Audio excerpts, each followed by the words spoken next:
আমার মা এই বিজয়টা তিনি চোখের পানি দিয়ে উদযাপন করছেন।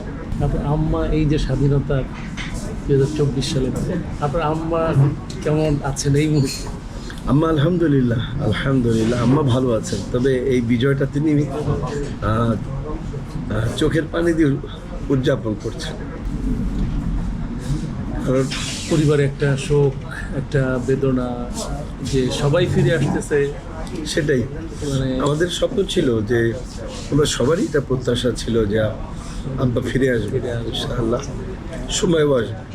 তো সময় এসেছে ঠিকই, কিন্তু আব্বা ফিরে আসেন, কোরআনের পাখি আসেনি। যাই হোক ইনশাআল্লাহ, কারণ দুনিয়াবি কোনো স্বার্থে তো তিনি জীবন দেননি। জি, তার সারা জীবনের স্বপ্ন ছিল শাহাদাতের মৌত। আল্লাহ দয়া করেছেন, আমরা বিশ্বাস করি আল্লাহ তার মৃত্যুকে শাহাদাতের মৃত্যু হিসাবে কবুল করবেন, এবং আল্লাহকে যেটা চাওয়া যে আল্লাহ তুমি তাকে শাহাদাতের সর্বোচ্চ মর্যাদা দান করো। তো আম্মা ভালো আছেন, আম্মা সকলের জন্য দোয়া করছেন। বিশেষ করে এই যে বৈষম্য বিরোধী ছাত্র আন্দোলনের যে সমস্ত কলিজার টুকরা সন্তানেরা তাদের বুকের তাজা রক্ত ঢেলে দিয়ে বাংলাদেশকে একটি সুন্দর সকাল এনে দিল, আমার মা তাদের জন্য দোয়া করছেন। সকল শহীদের জন্য দোয়া করছেন, শহীদদের পরিবারের আল্লাহ তাআলা সবরে জামিল দান করেন সেজন্য দোয়া করছেন, এবং এই সমস্ত সকল শহীদের সাথে তাদের পিতামাতা এবং আমরা সকলে মিলে একসঙ্গে এক জান্নাতে থাকতে পারি আল্লাহর কাছে আমার মা সেজন্য দোয়া করছেন। সম্মানিত দর্শক শ্রোতা, যে যেখান থেকেই দেখলেন, আজকে এই অল্প সময়ের মধ্যে অনেকগুলো কথাই আমরা বললাম, আপনারা শুনলেন।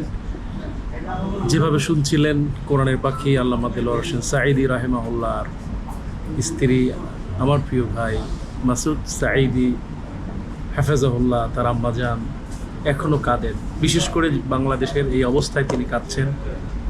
সবাই ফিরে এলো, শুধু কোরআনের পাখি আসলেন না। এটা শুধু তার একার বেদনা নয়, এটা গোটা বাংলাদেশের বেদনা, গোটা বিশ্বের বেদনা। এটা আমাদের কলিজায় রক্তক্ষরণ হয়, চোখ ছড়ে অজর দ্বারায় পানি বেরিয়ে আসে। কোরআনের পাখি থাকলে অবশ্যই বেরিয়ে আসতেন, এবং আবারও সেই কোরআনের ময়দানে কোরআনের কথাগুলো বলতেন, মানুষকে দ্বীনের পথে ডাকতেন। যাই হোক, আমরা দোয়া করছি, সারা পৃথিবীর মানুষ দোয়া করছে, আল্লাহ সুবহানাহু ওয়া তাআলা যেন কোরআনের পাখিকে জান্নাতের সুউচ্চ মাকাম দান করেন। সেই সাথে তার পরিবার, বিশেষ করে তার কলিজার টুকরা সন্তান রফিক বিন সাঈদী, আমার অত্যন্ত কলিজার মানুষ, আমার প্রিয় ভাই, বড় ভাইয়ের মতোই, আল্লাহ তাকে জান্নাত নসিব করুন। তার স্ত্রী, তিনিও চলে গিয়েছেন। সবচেয়ে বেদনা ছিল যে তার স্ত্রীকে নিয়ে সিঙ্গাপুরে ডাক্তার দেখানো যাওয়ার কথা ছিল, কিন্তু বর্বর সেই জালেম তারা তাকে পাসপোর্ট আটকায় দিয়েছে, ভিসা দেয় নাই।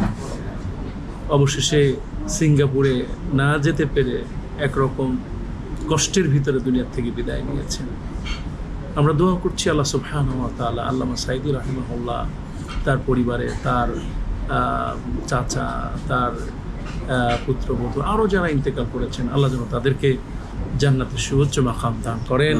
সেই ফাঁকে এই যে সেই সাথে যারা শহীদ হয়েছেন এই 2024 সালের এই স্বাধীনতায়, ছাত্র জনতা, অন্যান্য যারা শিশুরা, কিশোররা, যারা ট্রাফিক সিগন্যাল দিতে যেয়ে বাস চাপায় নিহত হয়েছেন, আহত হয়েছেন, তাদের জন্য দোয়া করি আল্লাহ রাব্বুল আলামিন যেন আহতদেরকে যত দ্রুত শীঘ্রই তাদেরকে সুস্থ করে দেন।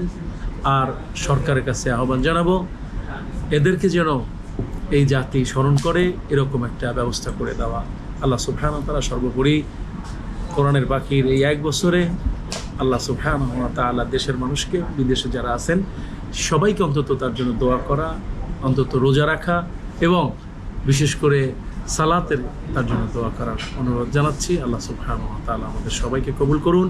তিনি যে কথাগুলো বলে গেছেন, যে ডাকগুলো দিয়েছেন, সেই ডাকে আমরা যেন শামিল হতে পারি। আল্লাহ আমাদের সবাইকে তৌফিক দিন, আমিন। আসসালামু আলাইকুম ওয়া রাহমাতুল্লাহি ওয়া বারাকাতুহু।